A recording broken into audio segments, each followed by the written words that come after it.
Assalamualaikum warahmatullahi wabarakatuh.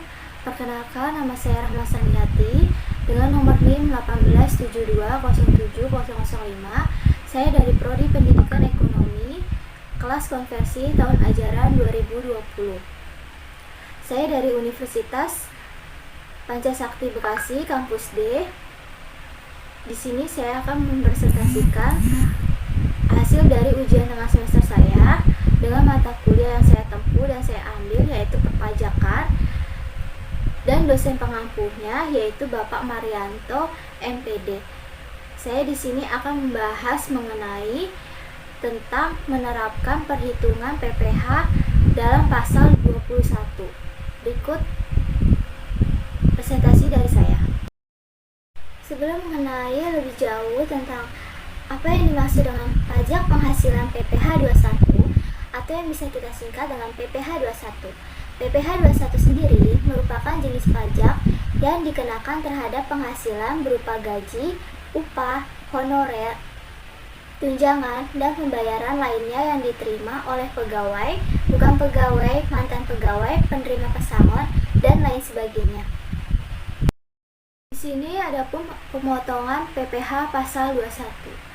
Dalam ketentuan mengenai pemotongan pasal PPh 21 tertuang dalam ayat pasal 2 per 16 tahun 2016 yang dimaksud sebagai pemotong PPh pasal 21 yaitu yang pertama, pemberi kerja yang terdiri dari orang pribadi, badan, cabang, perwakilan, ataupun unit dalam hal melakukan sebagian atau seluruh administrasi yang terkait dengan pembayaran gaji, upah, honorarium, tunjangan, atau pembayaran lainnya adalah cabang, perwakilan, dan unit tersebut.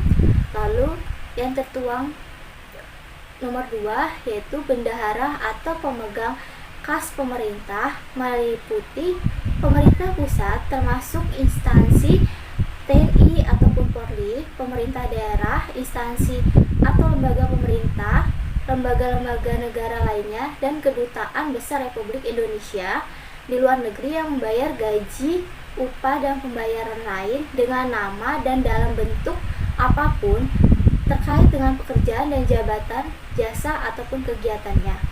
Lalu yang ketiga, dana pensiun. Di sini badan penyelenggara jaminan sosial dan badan lainnya membayar utang pensiun dan tunjangan di hari tua. Di sini ada pun wajib pajak dan tidak termasuk wajib pajak pasal 21. Menurut peraturan Dirjen Pajak nomor per 16 PJ 2016, pekerja yang termasuk ke dalam kategori subjek pajak adalah sebagai berikut. Yang pertama, pegawai tetap.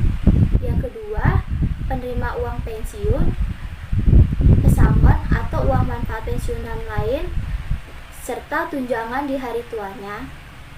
Lalu, yang ketiga, bukan pegawai atau mereka yang menerima atau memperoleh penghasilannya sehubungan dengan pemberian jasa. Lalu yang keempat, anggota dewan komisaris atau dewan pengawas tidak merangkap sebagai pegawai tetapi pada perusahaan yang sama. Lalu yang kelima, mantan pegawai yang masih menerima penghasilan berkala. Yang keenam, wajib pajak PPh 21 dikategorikan peserta kegiatan yang menerima atau yang memperoleh penghasilan sehubungan dengan keikutsertaan dalam suatu pekerjaannya. Bagaimana seseorang yang tidak mempunyai atau penghasilan yang tidak mempunyai NPWP? Di sini, di mana karyawan yang tidak memiliki NPWP tetap akan dikenakan beban kewajiban pajak penghasilan selama dia menerima gaji atau upah pendapatannya. Berdasarkan dengan peraturan perundang-undangan, wajib pajak adalah orang pribadi dengan memiliki NPWP dan tanpa NPWP. akan dikenakan kewajiban PPh yang berbeda. Adapun ketentuan tarif pemotongan PPh 21 karyawan sebagai penerima penghasilan yang tidak memiliki NPWP yaitu penerima penghasilan yang dikenakan pemotongan PPh 21 dikenakan tarif yang lebih tinggi yaitu sekitar 20% daripada tarif yang telah ditetapkan bagi yang memiliki NPWP. Cara menghitung dan contoh perhitungan PPh pasal 21. Di sini dibedakan menjadi 3 metode perhitungan pajak penghasilan dari gaji yang akan diterima seorang karyawan. Yang pertama, metode net. Metode net sendiri merupakan pemotongan pajak yang dilakukan perusahaan di mana perusahaan yang akan menanggung pajak karyawan tersebut. Artinya, gaji yang diterima karyawan sudah bersih atau tidak termasuk yang akan dipotong pajak penghasilannya. Singkat cerita, perhitungan PPh 21 dengan menggunakan metode net ini berarti pemotongan pajak di mana perusahaan yang akan menanggung pajak karyawannya. Contohnya sebagai berikut. Pak Kelik, seorang lajang yang menerima lamaran kerja di PT Karya. Dia mengajukan gaji sebesar 10 juta, lalu net dan perusahaan menyetujuinya. Sehingga pemotongan PPh 21 sendiri yang dikenakan pada Pak Kelik dari perhitungan jumlah gajinya tersebut di luar dari jumlah nominal 10 jutanya itu. Artinya, PPh 21 dari perhitungan nilai gaji 10 juta akan ditanggung oleh perusahaan yang mempekerjakan Pak Kelik. Yang kedua ada metode gross. Di sini kebalikan dari perhitungan PPh dengan metode gross bruto adalah cara menghitung pajak penghasilan yang secara keseluruhannya dibebankan pada gaji yang seharusnya diterima karyawannya. Jadi, gaji yang akan diterima karyawan setiap bulannya tersebut belum termasuk potongan pajak penghasilannya.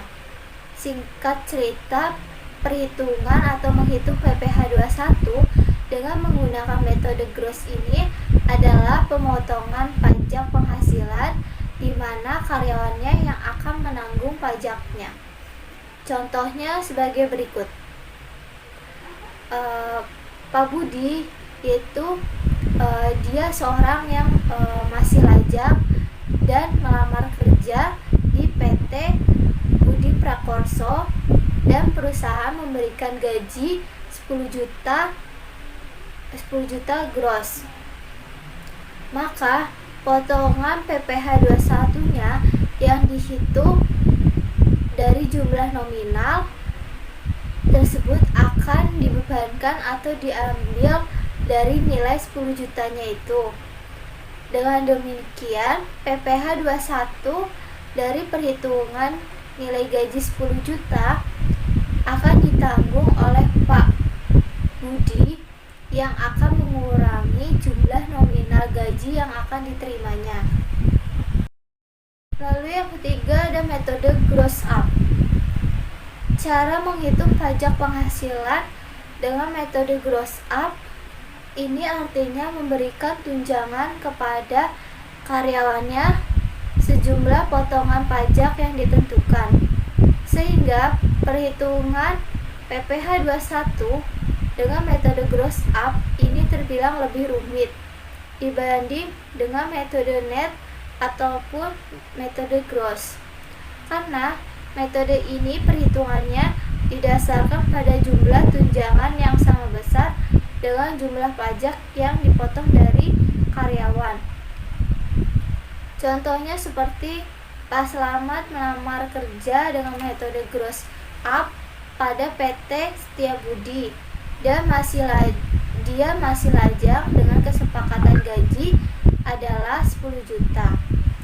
Namun, adapun biaya jabatan dan tunjangan pajaknya, maka penghasilan yang akan diterima oleh Pak Slamet nantinya akan mengikuti jumlah tunjangan pajak yang diberikan perusahaan berdasarkan lapisan perhitungannya yang digunakan untuk menentukan jumlah pendapatan dari tunjangan pajak tersebut.